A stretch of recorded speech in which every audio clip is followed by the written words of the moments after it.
ผู้ฟังกำลังให้เกียรติรับฟังสถานีวิทยุเจียงใหม่มหานคร FM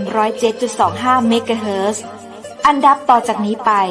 เจิญอู้จ๋ากำเมืองกับดีเจคำเพชรเจ้า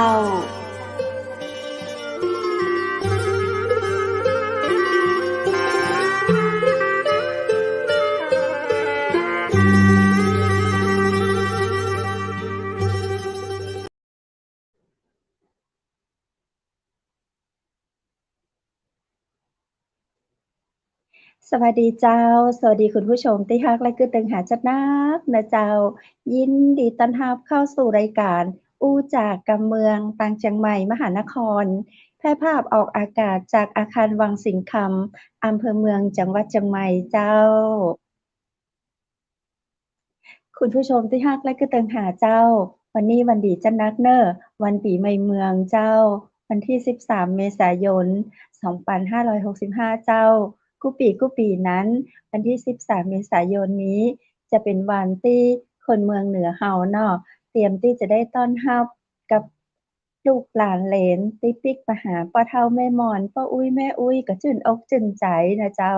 ปีนี้เป็นจะได้กันพ้องก็หวังเป็นอย่างยิ่งว่าเฮาก็ยังจะได้เจอหน้าตากันอาจจะบ่ได้ใกล้ชิดกันนะเจ้า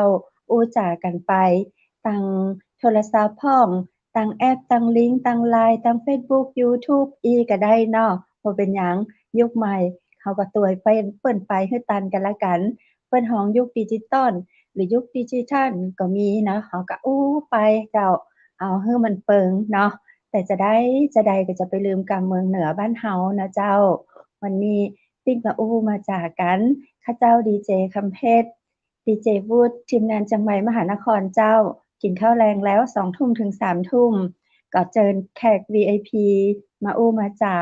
มาเล่าเรื่องมาเล่าประสบการณ์ดีๆให้กันได้ติดตามให้กันได้ฟังนะเจ้าอาจารย์ของข้าเจ้าสอนไว้ว่าการที่เราจะแบ่งปันประสบการณ์ความรู้หรือแม้แต่ความรู้สึกจะมากจะน้อยก็ได้นะเจ้าก็สามารถที่จะเป็นบทเรียนที่ดีให้กับคนอื่นๆได้จะอ่านเจ้ารายการอู้จากกำเมืองตังเชียงใหม่มหานครเฮาก็ได้มีโอกาสเจิญหลายคนหลายท่านหลากหลายอาชีพนะเจ้าบ่ว่าจะเป็นอายุเท่าใดเนาะอ่อนตอนแต่นก็มีพ่อเฒ่าแม่ม่อนก็มีนะเจ้ามาประสานวิชาความรู้มาเล่าประสบการณ์ดีๆให้กันได้ฟังวันนี้เฮาได้รับเกียรติเป็นอย่างยิ่งเลยนะเจ้าจากเจ้าของโรงแรมสมายล้านนาเจียงใหม่ซึ่งเปิ้นจะมาเล่ามาอู้จากับหมู่เฮาผ่าน FM 107.25 เมกะเฮิรตซ์ฟังตามคลื่นในเวียงเจียงใหม่และติดตามรับฟังรับพอหรือว่ากอยหรือว่าชมเห็นหน้าค่าตากันตวยผ่าน Facebook YouTube เพจของเจียงใหม่มหานครนะเจ้าวันนี้ท่านจะมาอู้ในเรื่องของความพร้อมของโรงแรมและการแอลหรือท่องเที่ยวเจียงใหม่เฮาจะเซฟตัวเก่าเฮาจะได้ในสังคมที่เป็นเทศกาลที่มีความสุขได้จะได้เนาะที่อยู่ในช่วงเศรษฐกิจก็อ่อนแอเนาะโรคระบาดก็มีมาเยือนมีอะหยังแหมหลายอย่างเฮาจะเฮ็ดจั่งใดให้ชีวิตของเฮายังอยู่ได้ดีและมีความสุขโอกาสนี้เชิญปะกับคุณไพศาลสุขเจริญกรรมการผู้จัดการโรงแรมสบายสุมาตะเจ้าเน้นย้ำชื่อโรงแรมเลยเน้อโรงแรมสมายล้านนาเจียงใหม่เชิญปะกับคุณไพศาลสุขเจริญยินดีต้อนรับเข้าสู่ห้อง VIP สวัสดีเจ้าสวัสดีครับสวัสดีครับสวัสดีครับคุณไพศาลครับสวัสดีครับทุกท่านครับผมสวัสดีเจ้าเป็นเกียรติอย่างยิ่งนะฮะขออนุญาตฮ้องคุณอาหลงได้ก็เจ้าได้ครับยินดีฮะยินดีจะได้อู้กันแบบสบายๆเจ้าคุณอาหลงเป็นคนเชียงใหม่บ้านเฮาก็เจ้าใช่ครับเป็นคนเชียงใหม่ฮะเกิดที่อำเภอฝางนะฮะที่บ้านยางตำบลแม่งอนอำเภอฝางเชียงใหม่เลยฮะเมื่อภาษาเมืองนี่ก่อนได้พ่องข้าเจ้าเคยได้ยินว่าเมืองฝางนี่เป็นเมืองใหญ่เมืองหนึ่งของล้านนา ถ้าเปรียบเทียบกันแล้วบ่แตกต่างกับคำว่าเมืองเชียงใหม่ในอดีตเลย อันนี้ท่านพอจะรู้ก็เจ้า คือฝางสมัยก่อนนะที่อดีตง่ายๆก็คือก็จะเป็นเมืองฝางที่ เจ้า พอๆกับล้านนาเราแต่ว่าเล็กกว่านิดนึง อืม นะฮะ เจ้า ความเป็นมาของอำเภอฝางก็เก่าแก่เท่ากับล้านนานะฮะประวัติ เจ้า ความเป็นมาหลายๆอย่างนะฮะก็เป็นสิ่งที่น่าค้นหาอันหนึ่งนะครับอำเภอฝาง เจ้า เป็นอำเภอที่น่าจะใหญ่มากๆในจังหวัดเชียงใหม่เรา ครับ หรือพูดถึงภาษีเนาะที่ว่าอำเภอรอบนอกนี้อำเภอฝางน่าจะเป็นที่หนึ่งนะฮะที่เก็บได้เยอะที่สุด โอ้ ฮะ อันนี้หมายถึงในปัจจุบันนี้กะเจ้า ใช่ครับใช่ฮะ โอ้ ก็ยังมีความคิดว่าเคยมีความคิดหลาย ๆ ทีว่าจะแยกอำเภอฝางออกจากจังหวัดเชียงใหม่ตั้งอีกจังหวัดหนึ่งแต่ก็ยังทำไม่ได้สักที ก็เป็นสิ่งที่น่าจะผลักดันนะฮะ เจ้าเนาะ ครับ ข้าเจ้าฟังชื่อแบบว่าเมืองฝางเนี่ยก็แสดงว่าต้องเคยมีเจ้าเมืองเจ้านครอันเจ้าเมืองเนาะปกครองอยู่ ใช่ใช่ฮะ ต้อง มี เป็น ฮะ เมืองห มี นึ่ง คุ้มเก่ามีอะไรด้วย อ๋อเจ้า ครับ แล้วเป็นจะได้อย่างใดละเจ้าท่านถึงลงจากเมืองฝางเข้ามาสู่ในเมืองเวียงเจียงใหม่ เจ้า คือตอนเด็กๆพวกเราคุณพ่อเนี่ยอยู่อ่างขางอยู่ดอยอ่างขางโครงการหลวงที่หนึ่ง สวยมาก ผมเคยไปเที่ยวชอบมากสวย ใช่สมัยนั้นบนอ่างขางก็จะเป็นเขตพื้นที่ที่ค่อนข้างจะปกปิดที่ค่อนข้างจะตัดขาดจากภายนอกนิดนึงก็คือจะมีกองกำลังทหารที่เขาเรียกว่ากองพล93อยู่นะฮะ ในพลถ้าจำไม่ผิดในพล เราลี ในพลเราลี ใช่ครับในพลเราลีจะดูแลฝั่งจังหวัดเชียงใหม่ในพลต้วนจะดูแลฝั่งจังหวัดเชียงรายนะฮะ อ๋อครับครับผมอำเภอฝางอ่างขางก็จะเป็นส่วนหนึ่งของในพลเราลีที่ดูแลจะมีกองกำลังทหารอยู่ คุณพ่อก็เป็นทหารนะฮะที่มาจากเมืองจีนลี้ภัยใช่ลี้ภัยมาจากเมืองจีนตั้งแต่สมัยการสู้รบเรื่องคอมมิวนิสต์ทางโกมิงตังก็คือเจียงไคเชกแล้วก็เหมาเจ๋อตงก็คือพรรคคอมมิวนิสต์ของประเทศจีนพรรคคอมมิวนิสต์ประเทศจีนชนะทางทหารโกมิงตังกลุ่มนี้ก็ถอยล่นลงมาทางภาคใต้ของจีนแต่อีกกลุ่มหนึ่งก็คือลงทะเลไปที่ไต้หวันนะฮะอ๋อครับก็เลยมาอยู่ที่พม่าจากพม่าก็ถอยล่นมาอยู่ที่ชายแดนไทยกลุ่มหนึ่งก็คือกลับบ้านกลับถูกรัฐบาลทหารรับกลับไปอยู่ที่ไต้หวันครับรัฐบาลไต้หวันก็รับจากการที่พม่าไปฟ้อง UN ว่ามีกองกำลังของไต้หวันเนี่ยเหลืออยู่ในประเทศเขาก็เลยถูกส่งกลับไปที่ไต้หวันส่วนหนึ่งส่วนที่เหลืออยู่ก็คือจะเป็นของกองพล93 95ที่เขาเรียกกันก็คือทุกคนก็ติดปากเป็นกองพล93ก็คือกองพันที่3กับกองพันที่5ในปัจจุบันนี้เจ้าครับผมก็คือเป็นปัจจุบันนี้แล้วก็พอโครงการหลวงแห่งที่1ที่ในหลวงท่านให้ประชาชนเลิกปลูกฝิ่นชาวเขาเลิกปลูกฝิ่นครับผมก็เลยพอท่านเสด็จบนดอยคนที่จะพูดภาษาไทยก็ไม่ค่อยมีเนาะพวกเราตอนนี้ยังเป็นเด็กๆอยู่หลังจากโครงการหลวงไปเสร็จก็เลยครอบครัวผมก็เป็นครอบครัวที่โชคดีได้ถูกส่งลงไปเรียนที่กรุงเทพนะฮะครับก็เป็นที่มาที่ไปว่าผมจากบนดอยลงมาอยู่ในเมืองได้อย่างไงตั้งแต่อายุ11แล้วฮะได้โอกาสเป็นพระมหากรุณาธิคุณที่ดูแลพวกเราตั้งแต่เด็กนะฮะครับผมอย่างนี้แสดงว่าคุณหลวงนี่แล้วเขาไปเรียนโรงเรียนอะไรอย่างอาจารย์ที่กรุงเทพอาจารย์พอดีเลยครั้งแรกที่ลงไปเนี่ยเราภาษาไทยไม่เก่งก็ได้เข้าไปเรียนอยู่ที่โรงเรียนวัดธาตุทองที่อยู่ที่ถนนสุขุมวิทเอกมัยใช่แล้วก็พอไปอยู่วัดธาตุทองตั้งป .4 พอเรียนป .4 เราพูดภาษาไทยไม่ค่อยได้เราก็ต้องขยันเนาะแล้วต้องขยันท่องขยันอ่านแล้วก็ท่องให้ได้ทุกตัวอักษรเวลาสอบเราก็เลยสอบได้ที่1มันก็เป็นสิ่งที่มันก็เป็นสิ่งที่เราขยัน แล้วก็ท่องจำก็เลยเรียนดีเจ้าของบ้านที่เราไปอยู่ก็คือสูงวิท49ท่านอมรภูมิรัตน์ท่านให้ลูกสาวดูแลพวกเราครับก็เลยบอกว่าต้องย้ายโรงเรียนนะไปอยู่โรงเรียนที่ดีขึ้นก็ไปอยู่โรงเรียนศรีวิกรอยู่ตรงข้ามกันเลยใกล้ๆใช่ใช่ใช่พอจบป.5 ป.6ท่านก็บอกว่า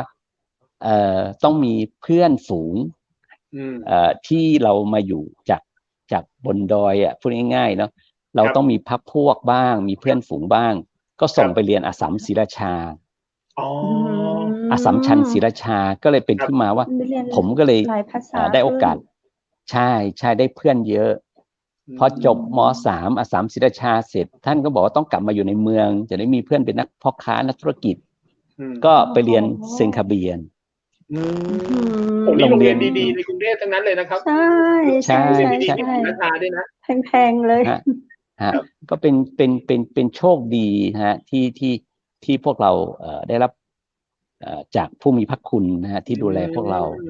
แล้วก็พอจบเสร็จก็ม.6 แล้วก็มาติดต่อที่ A-BAC เพราะว่าไม่ได้ไปเอ็นทรานซ์ตอนนั้นก็เลยต้องมาเรียน A-BAC แทนแล้วก็มาจบปริญญาโทที่รามฮะครับผมที่รามคำแหงครับผมที่รามคำแหงแล้วก็กลับมาบ้าน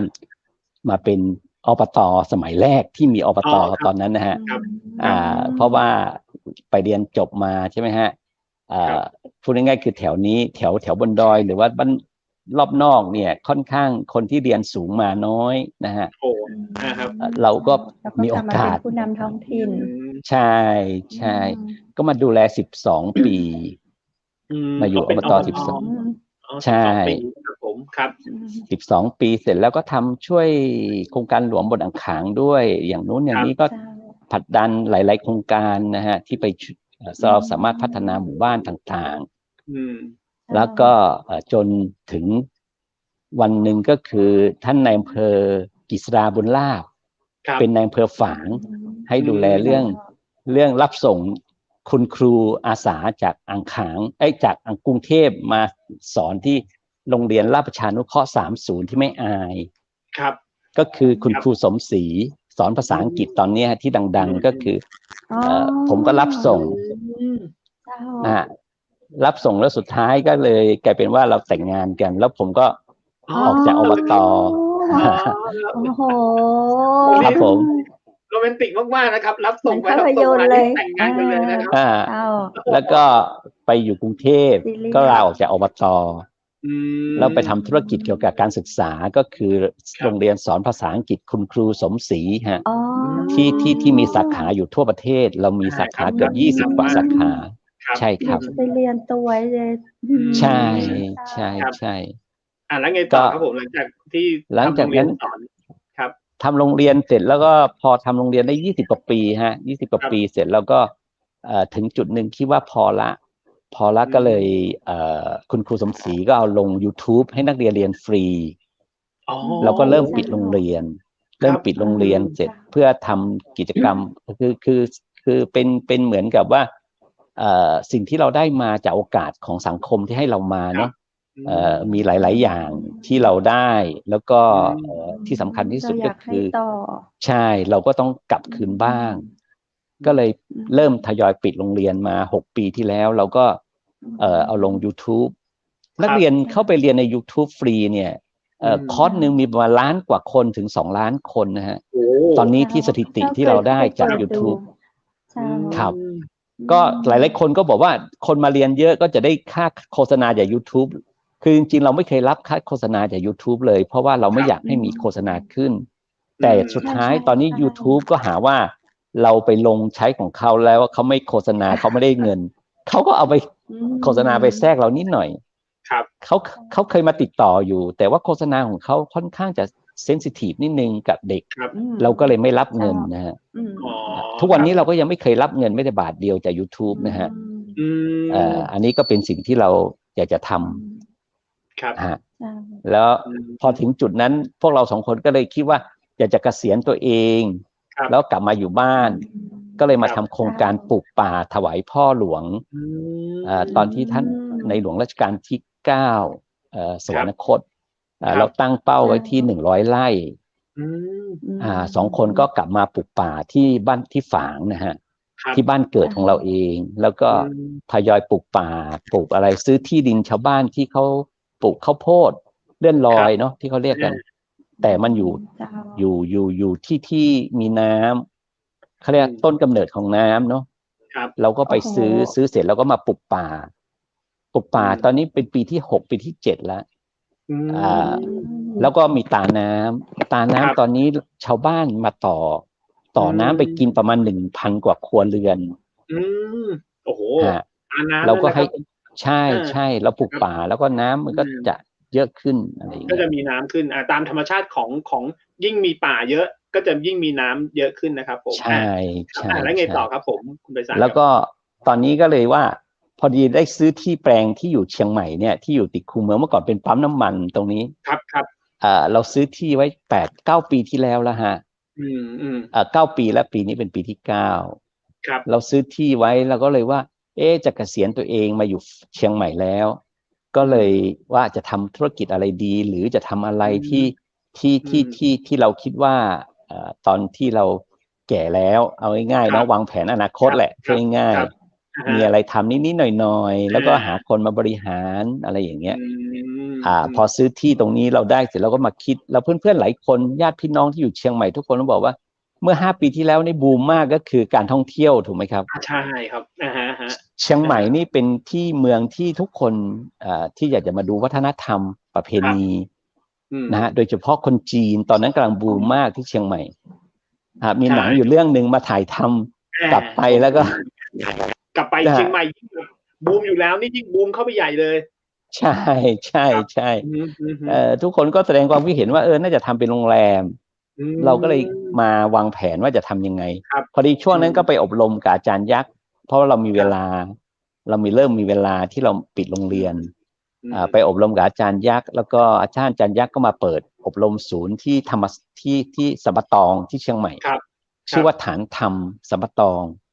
ไปอบรมรุ่นที่1เลยไปสมัครอบรมก็เป็นโคกหนองนาการทำเศรษฐกิจพอเพียงของรัชกาลที่9ที่ท่านให้ไว้เมื่อ 30-40 ปีที่แล้วนะฮะโครงการนี้แต่ไม่ถูกเอามาใช้ในประเทศไทยเป็นที่รู้เพราะว่าประเทศไทยอยากจะเป็นเขาเรียกอะไรนะเสือเนาะเสือตัวที่4ก็เหมือนอุตสาหกรรมอะไรเงี้ยครับที่เขาบอกกันก็เลยการที่อยู่กับตัวเองสามารถเลี้ยงตัวเองได้เป็นสิ่งที่ทุกคนมองข้ามทุกคนก็เข้าเมืองใหญ่แต่สิ่งหนึ่งที่ในหลวงรัชกาลที่9ท่านคิดไว้ให้คนไทยก็คือเพื่อว่าถึงจุดหนึ่งถ้าเกิดวิกฤตเศรษฐกิจอย่างที่ปี40ใช่ไหมครับหรือเกิดสงครามที่ไหนอาหารเป็นสิ่งที่จำเป็นครับตั้งแต่ต้มยำกุ้งก่อนเลยที่เราเคยเจอกันใช่ไหมครับตอนนู้นใช่ครับแล้วก็มันเป็นสิ่งที่อาหารเนี่ยเป็นสิ่งที่จำเป็นที่สุดสำหรับมนุษย์หรือว่าทุกคนต้องกินในหลวงรัชกาลที่9ก็พยายามผลักดันว่าทุกคนควรจะมีสิ่งที่เราพึ่งตัวเองได้ก็เลยทำโคกหนองนาโมเดลขึ้นมาแล้วก็เผยแพร่ออกไปในวงแคบๆนะฮะหน่วยงานราชการหรืออะไรต่างๆเขาก็ยังไม่ได้ให้ความสำคัญเท่าไหร่จนถึงเมื่อโควิดมาครั้งนี้ถูกไหมครับครับพอโควิดมาเมื่อ2 ปีที่แล้วเกือบ3 ปีเนี่ยสิ่งที่เตรียมไว้สำหรับอาหารเนี่ยทุกคนไม่มีก็คือคนที่อยู่ในเมืองจะเดือดร้อนที่สุดคนที่อยู่บ้านนอกเราที่มีที่ดินมีนามีผักมีที่ปลูกผักกินในน้ำก็ในบ่อปลาในบ่อก็มีปลาเลี้ยงไก่ทุกคนอยู่รอดจากในเมืองทุกคนกลับไปอยู่บ้านตัวเองเนี่ยเริ่มเข้าใจว่าสิ่งที่จำเป็นที่สุดก็คืออาหารในชีวิตประจำวันครับมันเป็นสิ่งที่เลี้ยงความอยู่รอดเราได้พวกเราก็เลยก่อนสร้างโรงแรมเราก็เลยคิดว่าเมื่อเราไปอบรมมาแล้วเราก็ชวนอาจารย์ยักษ์กับอาจารย์โก้นะท่านเป็นคณบดีของลาดกระบังที่เป็นคณะสถาปัตย์เกี่ยวกับแลนด์สเคปมาดูที่ผมที่อยู่กลางเมืองตรงนี้ฮะท่านก็หัวเราะเหมือนกันท่านก็บอกว่ากลางเมืองอย่างนี้มาทำโคกหนองนากล้าทำเหรอเขาบอกผมบอกในเมื่อผมมีที่ผมก็อยากจะทำไปอบรมแล้วอะไรอย่างเงี้ย เรามาออกแบบจะทำยังไงอาจารย์โก้หัวเราะว่าเป็นไปไม่ได้เพราะอาจารย์โก้เขาก็เป็นครึ่งหนึ่งของเชียงใหม่เขาเคยมาอยู่เชียงใหม่บ่อยครับท่านบอกโอ้โหที่ตรงนี้มันเป็นที่ทองแล้วก็เลยใช้วิธีง่ายๆก็คือเราก็เลยหาสถาปนิกที่มาออกแบบครับผมโจทย์อันแรกก็คือเราบอกว่าต้องเป็นโคกหนองนาโมเดลก็คือในโรงแรมผมจะต้องมีนามีคลองไส้ไก่ตามที่ในหลวงรัชกาลที่9ให้ไว้ก็คือเราขุดดินมาทำโคกก็คือขุดบ่อน้ำมาทำโคกแล้วก็สร้างบ้านบนโคกครับแล้วก็ทำคลองไส้ไก่ให้ไหลแล้วก็ให้มันมีสิ่งหนึ่งก็คือความชุ่มชื้นจะเกิดขึ้นบนโคกเราก็สามารถสร้างบ้านอยู่ปลูกต้นไม้เลี้ยงไก่เลี้ยงหมูอะไรได้ตามทฤษฎีนะฮะตามที่ท่านออกแบบไว้แล้วก็ข้างล่างก็ทำเป็นนาฝนตกปุ๊บน้ำก็จะไหลเข้าไปอยู่ในบ่อครับมันก็จะทำให้ทุกครัวเรือนที่น้ำไม่ท่วมเอาง่ายๆเพราะว่าทุกบ้านมีบ่อน้ำฝนมาไหลก็ไม่ไปท่วมที่อื่นก็ไหลรวมกันไปอยู่บ่อใครบ่อมันเขาเรียกหลุมขนมครกนะฮะใช่เหมือนแก้มลิงเลยฮะพูดง่ายๆก็คือถ้าเราทำเยอะๆในประเทศไทยภาคกลางเราช่วยได้เรื่องน้ำท่วม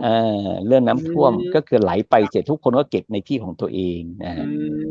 ก็เป็นสิ่งที่เราไปอบรมเสร็จแล้วก็เลยมาออกแบบเสร็จแล้ว ก็มีเพื่อนที่เชียงใหม่หลายๆคนเขามาเห็นผมทำเขาก็พูดตลกเหมือนกันเนาะว่าภาษาเมืองเนาะเฮ้ยคิงมันง่าวเขาบอกคำนี้จะเป็นคนเมืองกรุงฟังยังเจ็บเลยนะครับใช่น่ารักเขาก็บอกว่าคิงมันง่าวเอาตี้แปลงมาแปลงนาเป็นตูบผมจะมีตูบน้อยๆนะฮะในรูปนะฮะอยู่หน้าถนนเลยหน้าถนนเมนใหญ่เลยถนนหลักด้วยนะใช่แล้วทุกคนก็บอกว่ามันจะไปสินค้าเขาก็บอกว่ามันจะไปได้เงินจากอะไรถูกไหมฮะเราบอกว่าไม่ใช่สิ่งหนึ่งก็คืออย่างน้อยที่สุดตรงบริเวณตรงนี้ข้างหน้าถนนเนี่ยเมื่อก่อนมันเป็นปั๊มล้างเนาะแล้วทุกคนก็จะกลัวขับรถผ่านแล้วก็ผ่านไปเสร็จก็จะเจอโรงพยาบาลสวนปรุงกองขยะเลยเจ้าแล้วสวนปรุงเป็นสวนที่โรงพยาบาลที่ทุกคนในเชียงใหม่จะรู้เขาก็แล้วก็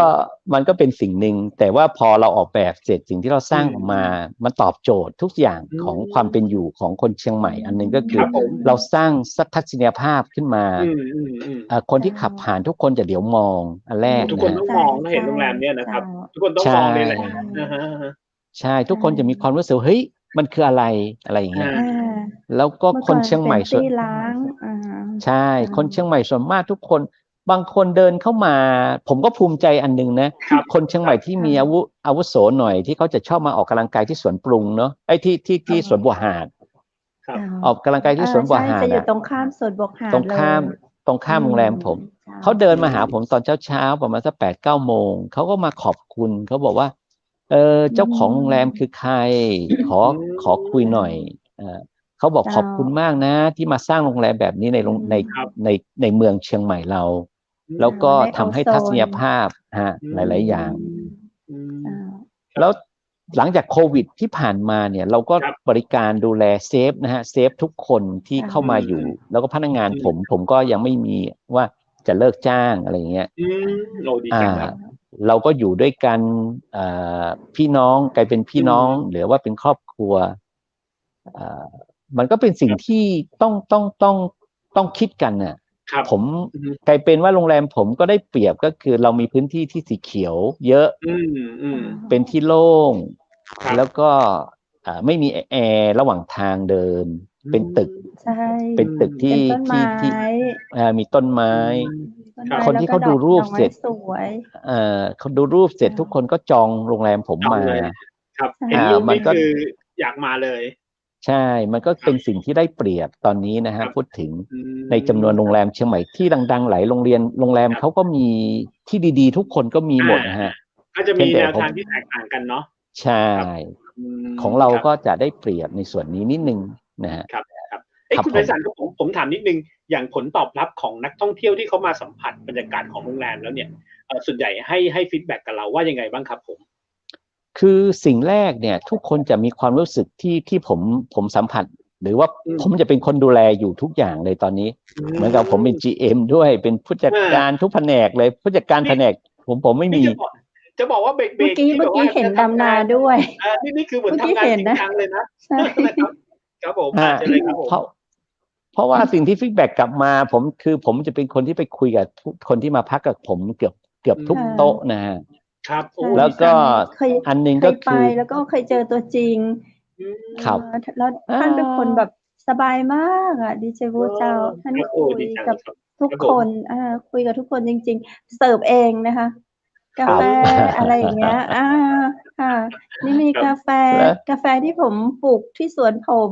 แนะนำอย่างนี้ ใช่ ด้วยเลยจากที่เราไม่ดื่มกาแฟเราก็อยากดื่มแล้วอ่ะดีเจวูด ครับ ครับ อืม แล้วไงบ้างครับผมนักท่องเที่ยวคนที่มา นัก พัก ท่อง เขา เที่ยวทุกคนก็จะบอกเหมือนอืม 90%เนี่ยกล้าพูด 90% ทุกคนจะรู้สึกว่าได้เข้ามาอยู่เหมือนมาอยู่บ้านอันแรกนะฮะ ใช่ ที่เราได้ ใช่ ได้ข้อมูลเยอะที่สุดก็คือ ครับ เหมือนกลับมา สบายใจ เหมือนเข้ามาพักที่บ้านเขาบอกแรกนะฮะ อันที่สองทุกคนจะมีความรู้สึกว่าเราพนักงานอันแรกผมต้องให้เกียรติพนักงานผมก็คือ พี่น้อง พนักงานผมบริการด้วยใจ ครับ ยิ้มแย้มแจ่มใสแล้วก็ ใช่ บริการ ใช่ ไม่มีการทำสีหน้าหรืออะไรต่างๆ ดูแลลูกค้าเต็มที่เอาง่าย ใช่ค่ะ ๆทั้งที่ผมไม่มีผู้จัดการ ครับ อะไรอย่างเงี้ยแล้วก็ที่สำคัญอีกอันหนึ่งก็คือเรามีในส่วนที่เป็นของเราก็คือเราปลูกผักเราปลูกเอง สลัดเราปลูกเอง ปลอดสารพิษแน่นอน ใช่ไข่ที่ใช้ในโรงแรมเราก็เลี้ยงเอง ผลไม้เกือบทั้งหมดอย่างมะละกอทุกอย่างที่เราใช้ในโรงแรม คือมันเป็นผลไม้ที่พื้นๆกล้วยน้ำว้ากล้วยหอม ครับ กล้วยไข่เราก็ปลูกเองหมด ครับ เราก็มาบริการให้ลูกค้าตอนเช้าเป็นอาหารเช้า โอ้ หรื ดี อ จังเลยครับ อันหนึงก็คือเรามาวางกองไว้กองกลางแล้วตอนเย็นตอนบ่ายเข้ามาหยิบกินได้ อ๋อเลยครับ เราจะเรียง โอ้ เรียงไว้เลย แล้วผมปลูกอ้อยด้วยตอนเนี้ยหน้าร้อนเนาะ อ๋อ เราปลูกอ้อย โอ้โห สุพรรณ50เป็นน้ำอ้อยที่นักท่องเที่ยวทุกคนมากินเสร็จที่เป็นต่างชาติด้วยนะ นึกอยากกินพอดี ติดใจหมดเลยอ่ะ น้ำอ้อยถ้าหากว่าสามารถทำให้ขายออกเมืองนอกได้นี่ผมว่าเป็นอะไรที่น่าภูมิใจที่สุด มันหอมแล้วมันเป็นสีเขียวอ่อน ครับ แล้วผมก็จะตั้งซุ้มไว้ แล้วก็ลูกค้านักท่องเที่ยวหรือว่าลูกค้าผมที่เข้ามาสามารถไปหีบเองก็คือเอาอ้อยไปหีบไหลลงมาแล้วก็ดื่ม ครับ แล้วอ้อยผมจะแช่เย็นไว้ ครับ แล้วหีบออกมาน้ำอ้อยก็จะเย็นๆหรือบางคนถ้าหวานไปเขาก็ใส่น้ำแข็งนิดนึง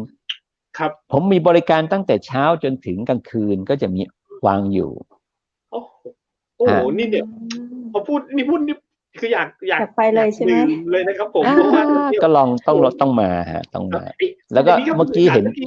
ห็นรูปมะม่วงใช่ไหมฮะ ผมก็จะถามพอดีเลย ใช่ ผมแอบไปอ่านมานิดนึงครับผมเห็นบอกว่าเราไม่หวงกันเหรอครับบางที่เนี่ยอย่าห้ามต่อยนะห้ามอะไรนะครับ เราภาพเมื่อกี้เป็นยังไงครับผมเดี๋ยวลองขึ้นภาพมาให้ดูอีกทีได้ไหมครับผม รูปมะม่วงที่ฝรั่งสอยก็คือเราจะมีต้นมะม่วงอยู่หลายต้นที่โรงแรมผมตอนที่ผมซื้อที่เนี่ยเจ้าของที่เขาบอกผมว่ามะม่วงเขียวเสวย40 กว่าปีที่เขาปลูกไว้แล้วก็เป็นมะม่วงเขียวเสวยรุ่นแรกที่เข้ามาเชียงใหม่อ๋อเป็นต้นเดิมเลยใช่ไหมครับใช่ที่อยู่ในที่ที่เราซื้อเจ้าของเขาเล่านะฮะเจ้าของเขาเล่าบอกว่าแฟนเขาซื้อสมัยนั้นกล้ามะม่วงกล้าละ5 บาทแต่เขียวเสวยสมัยนั้นขายกล้าละ200เพราะมันเป็นมะม่วงพันธุ์ใหม่เนาะสมัยก่อนมันไม่มีมะม่วงกินดิบ ต้องอ๋อ เราจะกินพวก จัด อก แต่ ล่อง มะม่วง หวา แก้ นๆกั วน เนาะ ใช่ ครับ แล้วเจ้าของก็บอกว่าเนี่ยมันเป็นเขียวเสวยพันธุ์เก่าดั้งเดิมที่สั้นๆไม่ยาว แล้วก็อร่อย ผมก็เลยตอนก่อสร้างเราก็ตัดไปส่วนหนึ่งแล้วก็ ครับ ยังเหลืออยู่ 2-3 ต้น อันนี้คือต้นที่เห็นนี่ก็คือติดตึกเลย ผมตอนประมูลก่อสร้างโรงแรมผมบอกบริษัททุกบริษัทว่ามะม่วงที่ผมบล็อกไว้ 3-4 ต้นเนี่ยคุณต้องรักษาให้ผมถ้าตายต้นหนึ่งเราต้องทำสัญญากันถ้าตายต้นหนึ่งผมจะปรับคุณ 500,000 บาท โอ้ครับ แล้วก็โรงบริษัทที่จัดปลูกทำให้ผมเขาก็เครียดใหญ่เลยเขาก็มาหาวิธีขุดล้อม แล้วก็ปักอะไรนะเขาเรียกแฟลตอะไรไปกันไม่ให้น้ำปูนไหลเข้ามาจากราก จะเห็นว่ามะม่วงเนี่ยฮะเป็นกลางวันผมก็จะมีที่สอยตะกร้อเตรียมไว้ให้ 2-3 อัน โอ้เหรอครับผมโอ้ดีจังก็คือสอย ทุกคนสอยได้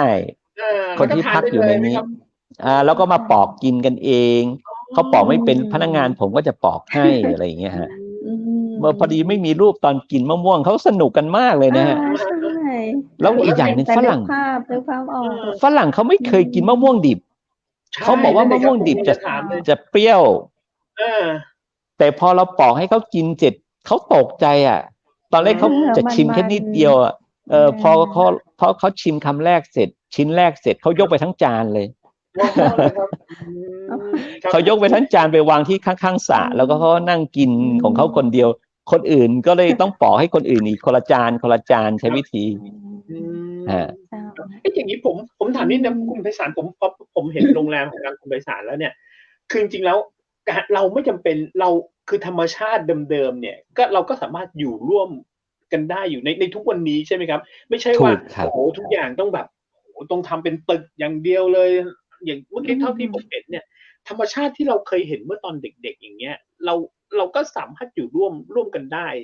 ถูกต้องไหมครับใช่ครับคือเหมือนกับว่าตอนนี้ผมว่าคือต้องมาเนรมิตขึ้นมาใหม่จำลองขึ้นมาใหม่ให้อยู่ในเมืองแล้วสิ่งที่ผมทำอันนึงผมก็ภูมิใจนะครับว่าผมสร้างโคกหนองนากลางเมืองเชียงใหม่สิ่งที่ผมได้มาไม่ใช่เป็นเงินเป็นทองก็จริงนะฮะแต่ความภูมิใจอันนึงก็คือเราสามารถถ่ายทอดเรื่องทฤษฎีที่ในหลวงรัชกาลที่9ได้ให้พวกเราไว้เพราะพวกเราก็เป็นส่วนหนึ่งเป็นลูกของท่านง่ายๆนะแล้วก็ผมตั้งแต่ผมเปิดโรงแรมมา2 ปีกว่าโควิดมาเราก็ปิดไป 2-3 รอบคนที่เข้ามาพักกับผม50กว่าแปลงแล้วตอนนี้50กว่าคนที่มาพักโรงแรมผมเสร็จมาเห็นของผมเสร็จเขาบอกเขาก็มีที่นะแต่เขาไม่รู้จะทำยังไงผมก็แนะนำเสร็จแล้วแนะนำเพื่อนๆให้ไปช่วยดูแนะนำวิธีแนะนำหาคนที่ไปช่วยออกแบบแล้วตอนนี้มี50กว่าแปลงที่ทำแล้วนะฮะทำแล้วที่สำคัญเขาทำได้สวยกว่าผมอีกครับแล้วก็เราก็ภูมิใจลึกๆนึงว่าเราทำที่อยู่ที่เชียงใหม่ก็ไม่ใช่เสียเปล่าสิ่งที่ตามมาก็คือ50กว่าแปลงนี่ก็คือครอบครัวเขามีความสุขแล้วนั่นเลยครับเราเห็นความใช่อันนึงที่ผมชื่นชมมากๆเลยก็คือว่าโอ้โหถ้าสมมติว่าพื้นที่อย่างนี้อยู่ในตัวเมืองอย่างนี้ถ้าเป็นอันนี้ผมก็ไม่ได้ว่าบริษัท develop อะไรอย่างนี้นะครับหมายถึงว่าต้องดีดเป็นตัวเลขแล้วมันจะน่าจะได้กี่ห้องมันน่าจะจำนวนเยอะถูกไหมครับผมแต่นี่ครับผมเห็นภาพผมแอบไปดูภาพเมื่อกี้ก่อนเข้ารายการเนี่ยโอ้โหมีภาพทั้งเป็นตัวเป็นโรงแรมด้วยแล้วก็มีเป็นโคกหนองนาด้วยอย่างเงี้ยซึ่งเป็นพื้นที่ที่แบบแหมจริงๆแล้วเห็นแล้วก็แบบมันไม่ได้หาง่ายๆนะที่จะได้เห็นภาพอย่างนี้นะครับใช่ผมมีเนื้อที่5 ไร่กว่ามี5 ไร่กว่า5 ไร่กว่าแต่มีห้องแค่63ห้องนะฮะคือความต้องการของเราเอาแค่นั้นพอห้องแค่นั้นพอเราต้องการอยากให้แบบว่าเป็นแลนด์สเคปสวยๆหรือว่าเป็นอะไรที่ให้คนนึกถึงบรรยากาศเก่าๆใช่ครับเป็นธรรมชาติจริงๆที่อยู่ในตัวเมืองเลยซึ่งไม่ต้องออกไปแม้แต่กิโลเดียวจะได้สัมผัสบรรยากาศอย่างนี้แล้วครับแล้วก็อีกอันหนึ่งที่ชื่นชมก็คือว่าโอเคทุกอย่างเนี่ยโอ้โหนักท่องเที่ยวมาเนี่ยผักก็คือปลอดสารพิษแน่ๆเมื่อกี้บอกว่าไข่ก็คือจากการเลี้ยงอย่างเงี้ยซึ่งเราก็ไม่ได้ไปเร่ง ไก่เขาอะไรอย่างนี้นะให้ ใช่ ให้ลิ้น ใช่ ไก่ ใช่ โอ้ผมว่าเป็นอะไรที่ดีครับผมแล้วก็อีกอันหนึ่งที่ถามนี่ครับผมว่ามันอย่างกรุงเทพหรือว่าที่ภาคกลางครับที่คุณไพศาลเห็นเนี่ยเราประสบปัญหาน้ำท่วมแน่ๆอย่างเงี้ยฮะเพราะว่าจริงๆแล้วถ้าในแง่ของคุณไพศาลมองเนี่ยการก่อสร้างอะไรสมัยใหม่เนี่ยในภาคกลางอ่ะถ้าเปรียบเทียบกับทางที่ของโรงแรมคุณไพศาลเนี่ยทางภาคกลางเราสร้างผิดไหมครับเพราะว่าน้ำมันท่วมหรือมันไม่มีทางให้น้ำไปครับคุณไพศาลครับอันนี้ถามเป็นนิดหน่อยนึงอันนี้ก็เป็นสิ่งที่ตอบง่ายๆก็คือความจำกัดของพื้นที่นะฮะพื้นที่มันจำกัดภาคกลางเนี่ยส่วนหนึ่งก็คือที่น้ำท่วมคือในเมืองใหญ่เนี่ยพื้นที่เขาจำกัดแล้วก็อย่างหนึ่งคือต้นทุนแพง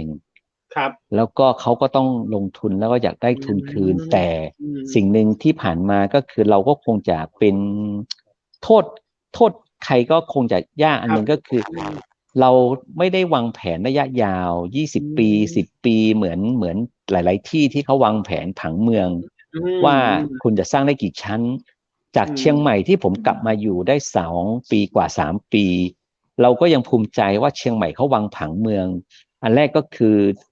ในรอบคูเมืองหรือในคูเมืองทุกคนต้องสร้าง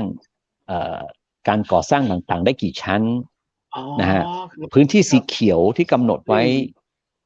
ต้องชัดเจนต้องมีแล้วก็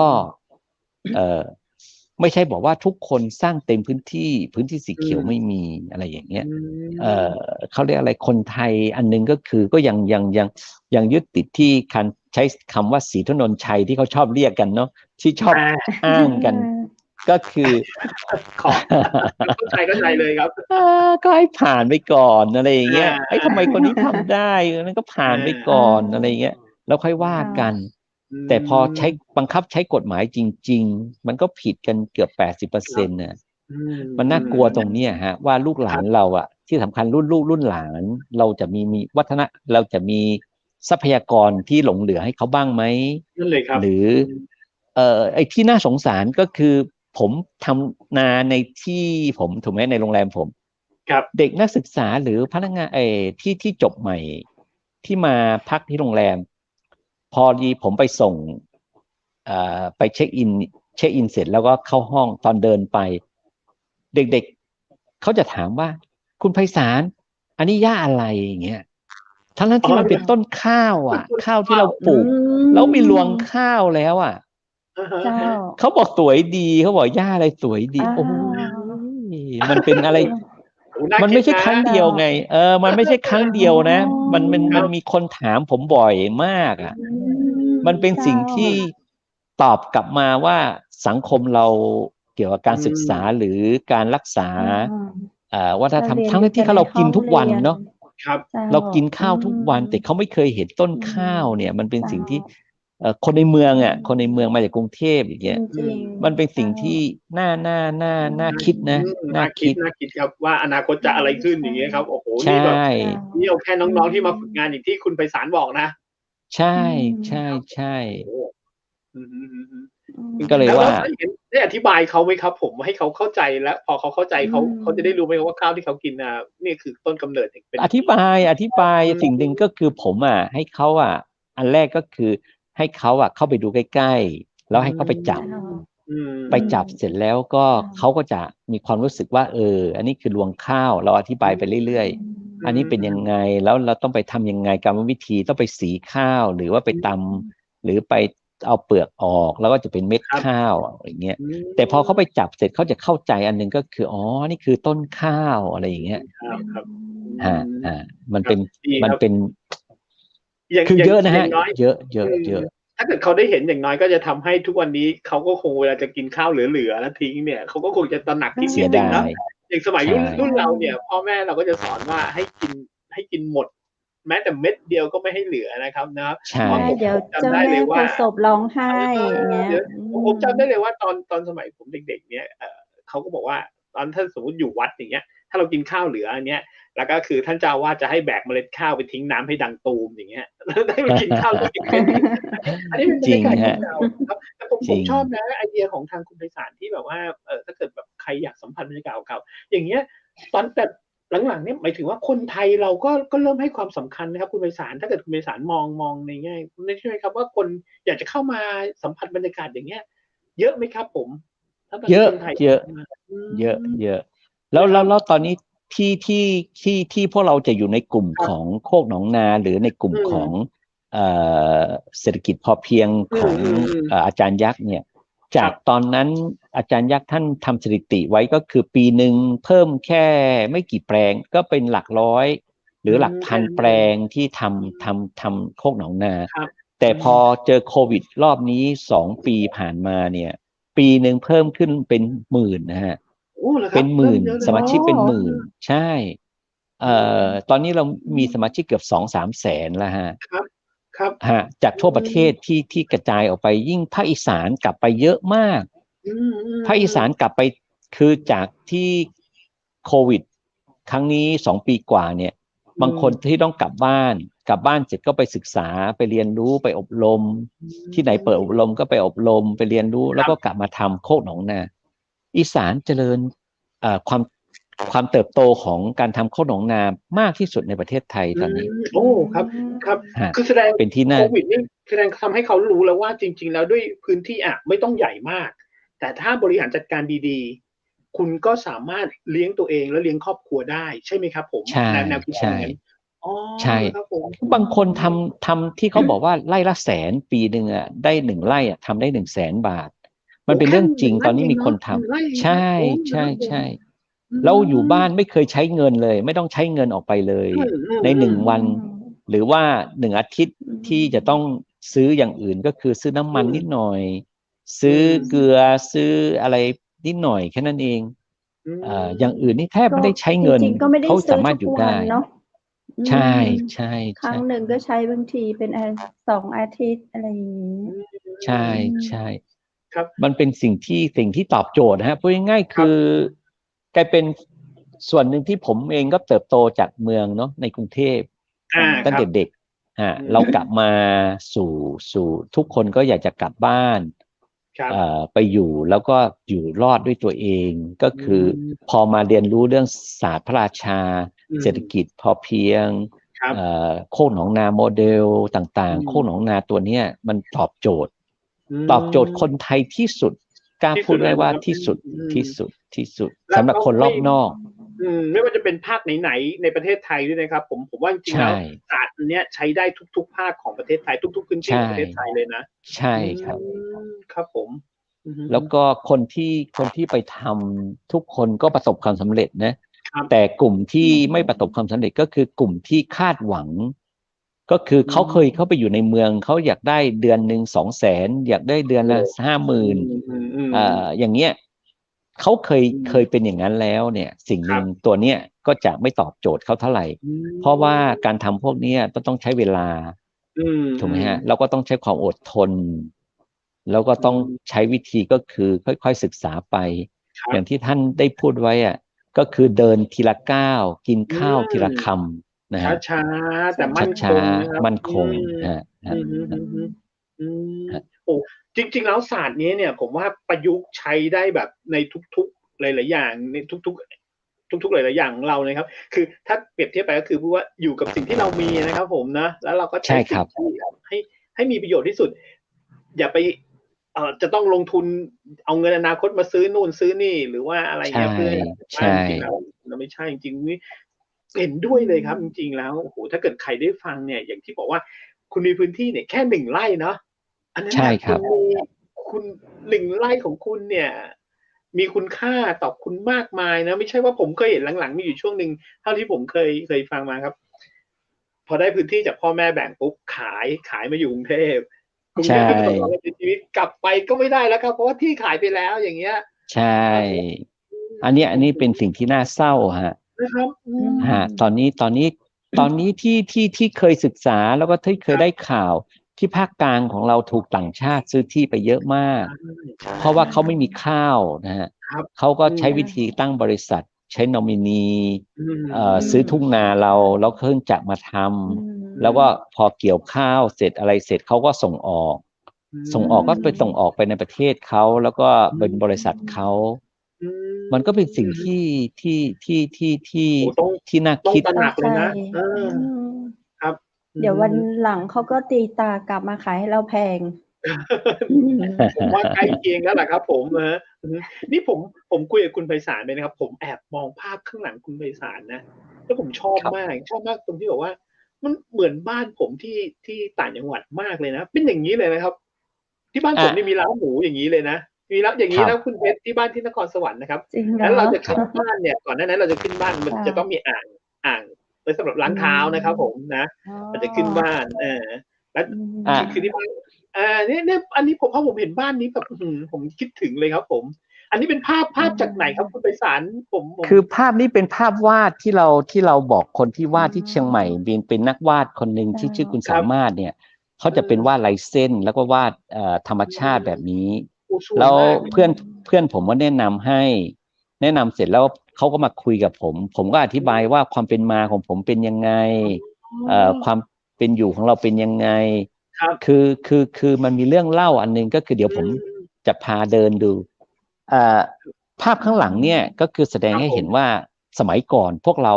คุณพ่อผมเนี่ยหนีร้อนมาพึ่งเย็นก็คือหนีจากประเทศจีนมาอยู่ประเทศไทย โดยมีในหลวงรัชกาลที่ 9ให้พวกเราอยู่ในภาคชายแดนที่ชายแดนรักษาชายแดนไว้แล้วก็เคยไปสู้รบให้กับประเทศไทยในที่เขาค้อเราก็เลยได้บัตรประชาชนจากตอนนั้นมานะฮะก็คือเริ่มแรกเรามาอยู่เมืองไทยชายแดนก็คือบนอ่างขางเนี่ยเราอยู่แบบบ้านไม้ที่เขาใช้อะไรใช้หญ้าคาสร้างเนาะแล้วก็จะอยู่อย่างเงี้ยอย่างที่พี่ว่านี่แหละบ้านนอกก็จะอยู่กันอย่างนี้แล้วก็พอมาอยู่ตรงนี้เสร็จแล้วเนี่ยเราความเป็นอยู่เราเป็นอย่างนี้แล้วก็พอในหลวงรัชกาลที่ 9เสด็จมานะฮะเดี๋ยวผมพาเดินนิดนึงดีเลยครับผมฮะเสด็จมาที่อ่างขางในหลวงรัชกาลที่ 9มอบต้นไม้นะฮะมอบผลไม้ก็คือให้พวกเราปลูกผลไม้เมืองหนาวต้นนี้จะเป็นต้นแอปเปิ้ลให้คุณพ่อครับฮะเป็นต้นแอปเปิ้ลอันนี้เป็นภาพเป็นต้นเป็นก้านแอปเปิ้ลที่ให้ชาวบ้านปลูกครั้งแรกนะฮะครับพอต้นนี้เราในหลวงให้พวกเราทำเกษตรเลี้ยงตัวเองได้แล้วก็พอผ่านไปอีกระยะหนึ่งก็คือจะเป็นภาพนี้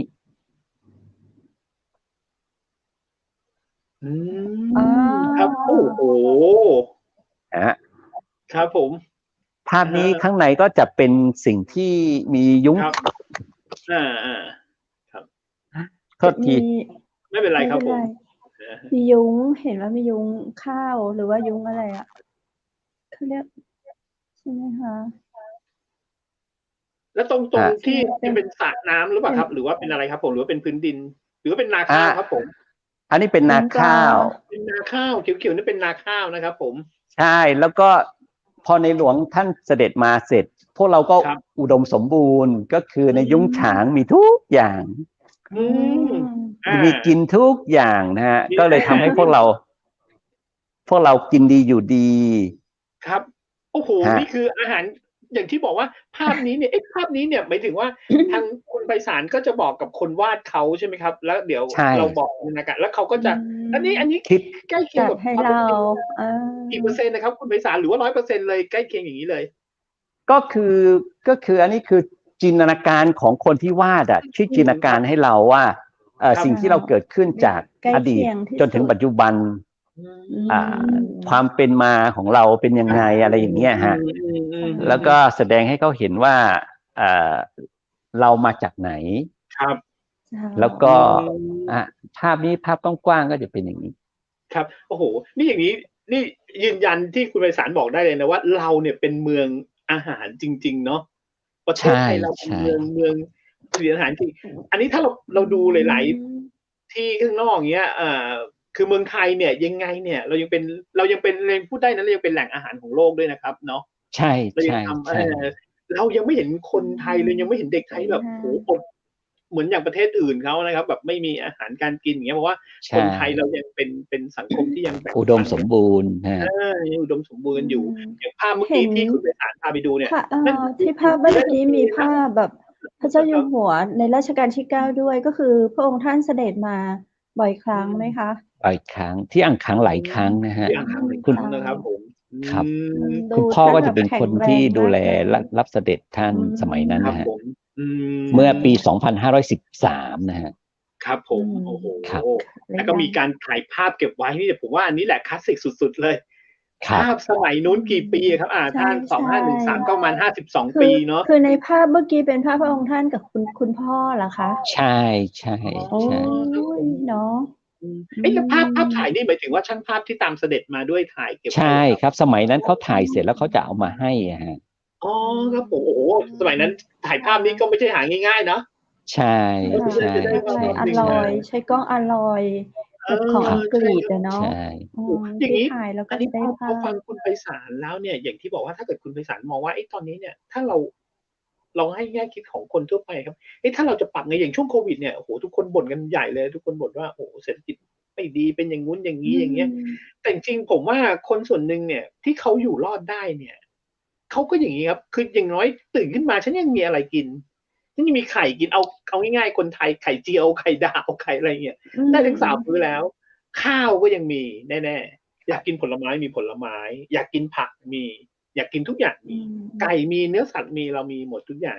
คุณวิสันจะให้แง่คิดกับคนที่แบบกำลังเจอปัญหาอย่างนี้ยังไงดีครับผมคือสิ่งหนึ่งก็คือตอนนี้ทุกคนจะต้องพยายามอันหนึ่งก็คือรักษาต้นทุนก็คือฐานตัวเองนะฮะสมมติว่าเรามีอยู่2 บาทเนี่ยเราจะรักษา2 บาทนี้ไว้ได้ยังไงนะฮะก็คืออย่าไปคิดเยอะจนถึงขั้นว่า2 บาทแล้วเราจะทำให้ได้ถึง200สมัยก่อนช่วงที่แล้วเนี่ยอาจจะใช่หรือบางธุรกิจก็ยังทำได้อยู่นะฮะไม่ใช่ทำไม่ได้นะฮะแต่ว่าโดยทั่วๆไปโอกาสของแต่ละคนก็ไม่เท่ากันถูกไหมครับบางคนอาจจะมีความสามารถด้านหนึ่งอีกคนหนึ่งอาจจะมีความสามารถอีกด้านหนึ่งถ้าหากว่าคนที่เป็นพื้นฐานได้ง่ายๆก็คือคนที่มีอยู่แล้วหรือไม่มีอาจจะรักษาในลักษณะก็คือใช้ชีวิตหรือว่ารักษาฐานตัวเองให้ยาวที่สุดดึงให้ไกลดึงเวลาให้ได้เยอะที่สุดอย่างโควิดครั้งแรกที่มาถึงเมื่อปีกว่า2 ปีกว่าที่แล้วเนี่ยทุกคนก็บอกว่า3 เดือน6 เดือนก็ไปก็หมดหรือสูงสุดก็ปีนึงทุกคนยังประมาทอยู่แต่สิ่งหนึ่งที่ตามมาไม่จริงเลยใช่ไหมฮะก็คือ2 ปีก็ไม่หมดนี่จะเข้าปีที่3ก็จะหมดจะยิ่งรุนแรงนะฮะยิ่งรุนแรงแล้วเราจะเซฟยังไงจะรักษาตัวเองยังไงต้องคิดเยอะๆนะฮะก่อนทำอะไรแล้วก็วางแผนดีๆแล้วก็ต้องมีจังหวะถอยจังหวะถอยก็คือเราถ้าเราไม่ประสบความสำเร็จเนี่ยเราจะอยู่ยังไงเราจะมีก๊อก2ก๊อก3ไหมตัวเนี้ยเป็นตัวที่มาชี้วัดตัวหนึ่งก็คือผมกับภรรยาผมก็คือคุณครูสมศรีเนี่ยคุณแม่จะชอบสอนพวกเราอย่างหนึ่งก็คือว่าอันดับแรกก็คือคุณแม่จะสอนเลยว่าถ้าเราไม่มีปัญญาหรือไม่มีอะไรเราอย่าไปกู้ห้ามกู้ห้ามไปยืมจมูกคนอื่นหายใจอันที่2ก็คือว่าเราอย่าคิดว่าทำเถอะทำแค่นี้เดี๋ยวคนอื่นไอ้คนนี้มันเก่งมันช่วยเราได้มันยังไงได้คือตรง2 ข้อนี้ที่บ้านจะไม่ให้ทำเลยครับแล้วก็เลยทำให้ว่าแล้วเรามีก๊อก2ก็คือถ้าเราไปไม่ไหวจริงๆลูกน้องเราจะอยู่ยังไงเราจะต้องดูแลลูกน้องเพราะลูกน้องทุกคนก็มีพ่อแม่มีลูกบางคนเนาะเขาต้องดูแลเขาต้องเลี้ยงในบ้านด้วยไม่ใช่เขาคนเดียวเราก็จะคิดเผื่อให้ลูกน้องด้วยอะไรอย่างเงี้ยแล้วก็เงินเดือนของเขาต้องได้ฐานเท่ากับเงินเดือนเขาหรือมากกว่าเงินเดือนเขาทุกเดือนอันนี้คือเราคิดอย่างนี้ให้กับลูกน้องเราด้วยแล้วตอนนี้ผมก็ภูมิใจอันนึงก็คือพอเราดูแลเขามา2 ปีกว่าสิ่งที่เขาทำให้เราทุกคนจะมีความรู้สึกอันนึงก็คือเข้ามาพักโรงแรมสมัยล้านนาแล้วเขาบอกเซอร์วิสเขากล้าชมกล้าชมต่อหน้าลูกน้องผมเลยว่าลูกน้องคุณนะเซอร์วิสมาดีมากขอชมให้คุณไพศาลได้ยินนะแล้วก็ชมให้คุณไพศาลให้กำลังใจผมก็จะเรียกลูกน้องที่อยู่ข้างๆว่ามาขอบคุณที่เขาชมเราแต่เราต้องรักษาคุณภาพอย่างนี้ไว้ต่อไปอะไรอย่างเงี้ยโอ้ โอ้โห นะครับ แหมผมว่าฟังแล้วแบบได้ประโยชน์มาก คนที่กำลังท้ออยู่หรือว่าอะไรอย่างนี้ หรือว่ากำลังทำอะไรธุรกิจอะไรเนี่ยก็ฟังแล้วนำกลับไปใช้ได้เลยจริงๆนะครับโอ้นี่เป็นข้อคิดของไพศาลจริงแหมเข้มข้น ไป มากจ โร ริง ง ค แร รับ มนี้ก็รู้สึกแบบมีรอยยิ้มมีความสดชื่นขึ้นทันทีเนาะ ครับ เหนื่อยล้า ต้องขอโอกา มา ส ไป พักผ่อน สมาย ไปพั ล้าก นนาโห ที่นี่บ้างเลยครับผมคืออย่างน้อยเนี่ย ได้ อยาก ธร ได้ รมชา อยากได้ ติ ตื่นขึ้นมาเนี่ยก็จะได้ ใน เห็ บ น ริ แบบ การที่ดี หอมของนา ค่ะ ข้าวอะไรอย่างเงี้ยนะครับผมผมว่า ครับ อันเนี้ย ค่ะ ชอบมากครับ แล้วที่สำคัญ เจ้าข ถ้า อง ฝน ใจ ตกอะ ดี ที่ ครับ โร ผ ง ม แรมผมอะจะมีจิ้งหรีดจะมีอึ่ง ว้า อ่าง ว จะมี โอ้ เขียด โฮ ร้อง ธรรมชาติจริงเลย อันนี้ โอ้ เป็น โฮ sound effect ที่ดีมากๆนะค เอ รับ อ คืออย่างที่บอก นี่ ไม่ ก ต้อง ลา ไป ง หา เมือง ที่ไหน นะ เลย คะ เนี่ เนี่ย ย เป็นเสียงธรรมชาตินะ ใช่ อ้าว นี่ แล้ว คือเรา มันมา แล้ว เองหรือ ฝ ว่าเรา รั่ง เลี้ย อะ ง ฝ เขา รั่ง คะ ครับผม ฝรั่งเขาไม่เชื่อนะ ไม่เชื่อว่ามันเป็นของจริง เปิด นั่น มี น่ะ ฝ สิ รั่งอยู่ จริงหรือเปล่า มีฝรั่งอยู่ครอบครัวหนึ่งเขามีลูก2 คน อ้าว แล้วพ่อ ครั แม่ บ 4 คนมา เขาอยู่กับเรา15 คืนที่นี่ อืม โอ้โฮ เขามาหาไอ้อึ่งอ่าง ไอ้ อึ่ง จิ้ง อ่าง ไอ้ เขาเรียกว่า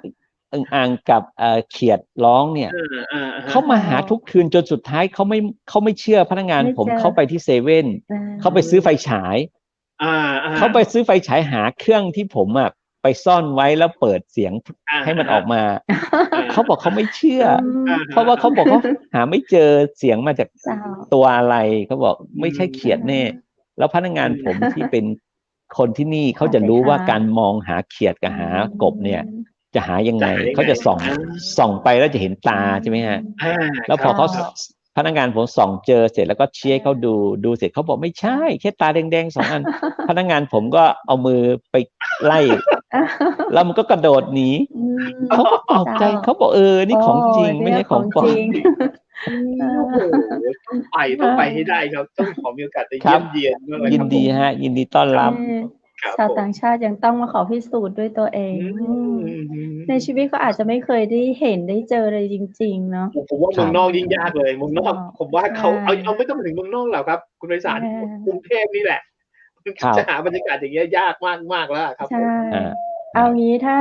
อยู่กรุงเทพอย่างดีเจวุฒิเนี่ยเจ้า เปิ้นให้มาเชียงใหม่เปิ้นอยากมา อืม สัมผัสบรรยากาศที่สมายล้านนานี่ อืม แนะนำเปิ้นจั่งใดเจ้า ติดต่อคุณไพศาลหรือติดต่อที่ไหน ติ เบ ด อร์ ต่ โท อ ร มา ยัง ที่ ใด ผมได้ เจ้า? เลย ติดต่อมา โอ้ ที่ผมได้เลย โอ้ เจ้า ขอบคุณมากเลยครับผม ครั เจ้า บ ครับ ผ่าน เพราะผมเป็นทั้งเซ เชียง ล ใหม่ ล์ มหา เป็น น ทั้ง ค ผู้ ร จัด เขา กา ก็ยิน ร ดีเนาะ ก็ไม่ต้องห่วง ถ้าเกิด เดินไปเดินมาเนี่ย เราจะเห็นคุณไพศาลเนี่ยเดินไปเดิ ใช่ นมาในโรงแรมเนี่ยเป็นเรื่องปกติใช่ไหมครับ? ไม่ใช่ว่าแบ ใช่ บ ครับ นั่งบริหารอ เด ยู่ ินไป ไกล เสิร์ฟ ๆ อะ กา ไรไม่ แฟ ใช่อย่างนั้นใช่ไหมค ดี รับ? เจวุฒิ ใช่ เดินมาเสิร์ฟกาแฟ เราไม่คาดเราไม่คิดเลยว่านี่คือเจ้าของโรงแรม โอ้โฮ นี่แหละครับ อันนี้แหละ น่า ไม่ สน ใช่ ใจ ต้อง มา ไม่ ก ใช่ อะไรอย่างเงี้ย มีเรื่องตลกอันหนึ่งก็คือ เจ้า เพื่อนผมอะเขามาพัก ครั ที่ บ โรงแรม มาพักเสร็จเขามีลูกน้องเป็นคนขับรถ ถูกไหมครับ? เจ้า เขาก็เปิดห้องให้ลูกน้อง อืม ด้วยห้องหนึ่ง ครับ แล้วไอ้ลูกน้องเขาอะไม่ค่อยสบาย ตอนเช้าตื่นมาประมาณ 6:30 7 โมงกว่ามากินข้าวเช้า ครับ เขาเห็นผมอะไปซื้อผัก คือเราจะไป ครับ ตอนเช้าเราต้องไปจ่ายตลาด ก็คือซื้อขนมไทย ๆ เนาะ อะฮะ ที่ประตูเชียงใหม่ เพราะว่าอย่างน้อยที่สุดเราต้องกระจายรายได้ รายได้ ให้กับรอบนอก ครับ รอบๆโรงแรมเราเนี่ย ผมจะพยายามหาอะไรที่ โอ้ คนที่ ดีครับ ขายอะไรอร่อยเอามาใช้ที่โรงแรม ม ตอนเช้าผมก็จะมีหน้าที่ไปซื้อ ข้าวมันหน้าสังขยา อ๋อ หรือข้าวเห เป็ นี น ยว ขน ปิ้ ม ง ไทย ๆ อ๋อ ใช่ ขนม ครั ข้า บ วเหนียวปิ้งต่างๆ มาวางเป็นอาหารเช้า ให้ โอ้ แขก ดี ที่ จัง เขามาทาน ฝรั่งเอ ครับ ย ต่างชาติหรือว่าที่อื่นมา อืม คนไทยที่จากในเมืองมา อย่างเงี้ย ครับ เขาเห็นเขาจะชอบ อืม ลูกน้องเขาลงมาเสร็จเขาเห็นผมซื้อพวกนี้กลับมาเสร็จ เขาบอกว่า "เนี่ย พี่ พอดีผมอยากได้ยาแก้ไอ ฝากซื้อให้หน่อย" ผมเอาขนมให้ลูกน้องผมไปจัดเสร็จ ผมก็ไปซื้อยามา ซื้อยามาเสร็จผมก็กลับมาส่งให้เขา พอดีเพื่อนผมอะลงมาพอดี ก็เลยมาถาม "ทำอะไรเหรอ?" ผมก็เลยบอกว่า "อ๋อ พอดีไปซื้อยา" ไอ้ลูกน้องเขาก็บอกว่า "เนี่ย พอดีให้พี่เขาไปช่วยซื้อยา พอดีเจ็บคอ ซื้อยาแก้ไอหน่อย" โอ้โฮ เพื่อนผมมันด่าลูกน้องเสีย เขาบอก "มึงไม่รู้เหรอ คนเนี้ยเขาเป็นเจ้าของโรงแรม" นี่เป็นความน่ารักนะเป็นความน่ารักของเจ้าข ใช่ อง อืมค่ะ ไม่มีการปฏิเสธ ไม่มีการแบบอะไรแบบ ไม่ไปนั่นต่อเลย ผมชอบมากนะถ้าเกิด เรา โอ้โฮยิ่งอย่างงี้เรารู้เลย ใช่ ว่า เราต้องเรียนรู้จากท่านอีกเยอะเลย ใช่ๆโอ้น่าสนใจ คุ มาก ณ ครับ ดีเจวุฒิเจ้า คุณไพศาล อาหลงเจ้า แต่น่าเสียดาย คือเวลาเราหมดแล้ว จริง ๆ แล้วเนี่ย ปกติแล้วเราจะลารายการ 50 นาที อันนี้คือแบบ 1 ชั่วโมง 1 ชั่วโมงเต็ม ๆ 60 นาทีแล้ว เจ้า โอกาสหน้าเราหวังเป็นอย่างยิ่งเลยนะเจ้าว่าจะได้อู้จ๋า จะได้เชิญท่านมาเล่าประสบการณ์ดีๆจะอี้ในรายการเชียงใหม่มหานครแหมนะเจ้าเนาะ ในวันนี้นั้นก็ต้องกราบขอบพระคุณท่านเป็นอย่างสูงเลยเจ้า จะได้อย่าเพิ่งออกจากห้อง VIP เรามีเรื่องที่น่าสนใจจากท่านเนาะแถมนักเลยสำหรับวันนี้ก็ต้องขอบคุณเจ้านักนะเจ้า ขอบคุณครับคุณไพศาลครับ สวัสดีครับ ขอบคุณครับ ยินดีต้อนรับนะครับ ครับผมน่าเสียดายเจ้าดีเจพุทธคือเวลาสปอนเซอร์มา10 นาทีเลยนะเนี่ย แต่แบบคือเราฟังแล้วแบบมันได้แก่นแท้สาระแต๊ๆเนาะเราก็อยากให้คุณผู้ชมของเราได้ในสิ่งที่ดีๆ จาก ครับ คุณไพศาลสุขเจริญเนาะเพิ่นเป็นกรรมการผู้จัดการโรงแรมสมายล้านนาเชียงใหม่ โอ้โฮ เปิ้นฮ้องว่าหยังอะกางต้งในเวียงตรงข้ามกับสวนบวกหาด มันเป็นสถานที่ที่แบบว่า อลังการของเชียงใหม่ เป็นที่ที่แบบตารางวาหนึ่งนี่โอ้เป็นแสนเป็นล้านพุ่นละเนาะ ค่าตีเปิ้นนี่เป็นหมื่นเป็นพันล้านพุ่นละดูเอามาแปลงกางต้งอะเปิ้นแซวเนาะเปิ้นแซวกันเปิ้นม่วน วันหน้าจะขอเปิ้นมาอู้มาจ๋าเล่าสู่กันฟังแถมวันนี้เราก็ต้องขอขอบคุณพระอาจารย์รัตน์ รัตนยาโน พุทธอุทยานสวนบูรณรักธรรม ตำบลแม่แลม อำเภอแม่ริม จังหวัดเชียงใหม่นะเจ้าเปิ้นเปิดโอกาสให้พี่น้องประชาชน พุทธศาสนิกชนทุกคนทุกท่านเจ้า ที่สนใจเข้าเรียนสมาธิตั้งแต่เวลา 8 นาฬิกาถึง 4 โมงมื้อแลงนะเจ้า และข้าเจ้าขอขอบคุณโรงแรมแม่เสลียงเวียงงาม ไปแอลแม่เสลียง จังหวัดแม่ฮ่องสอนนะเจ้า สำรองจองห้องพักได้ที่ 053-621-444 นะเจ้า ครับผม แล้วก็ผมขอขอบคุณน้ำผึ้งแท้ๆนะครับ น้ำผึ้งสารวินนะครับผม ตอนนี้เนี่ยคนไม่สบายกันเยอะต้องหาน้ำผึ้งจิบนะครับ ก่อนนอนนะครับ โทรได้ที่เบอร์ 0826166889 นะครับไงขอฝากน้ำผึ้งสารวินด้วยครับนี่ขอฝากให้ดีเจคำเพชรแอบจิบไว้ด้วยนะครับตอนนี้ ครับ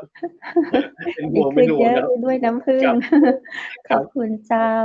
แล้วก็เจ้าขอขอบคุณเสื้อพิธีกรหญิงนะเจ้าจากร้านผ้าพื้นเมืองชุดไทยใหญ่ท่านใดสนใจก็โทรถามได้ที่0987739789 เจ้าบริการให้เจ้าและขายส่งทั่วไทยและวันนี้นะเจ้า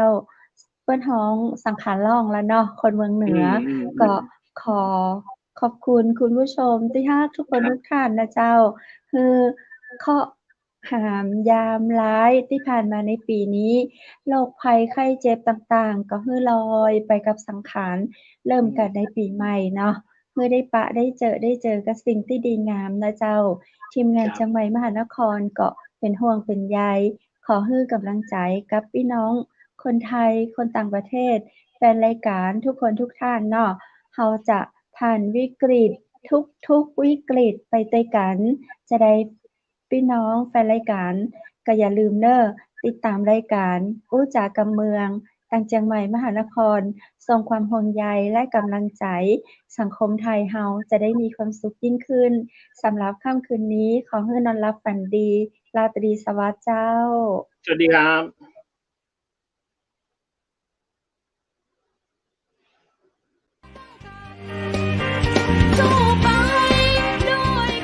สถานีวิทยุเจียงใหม่มหานคร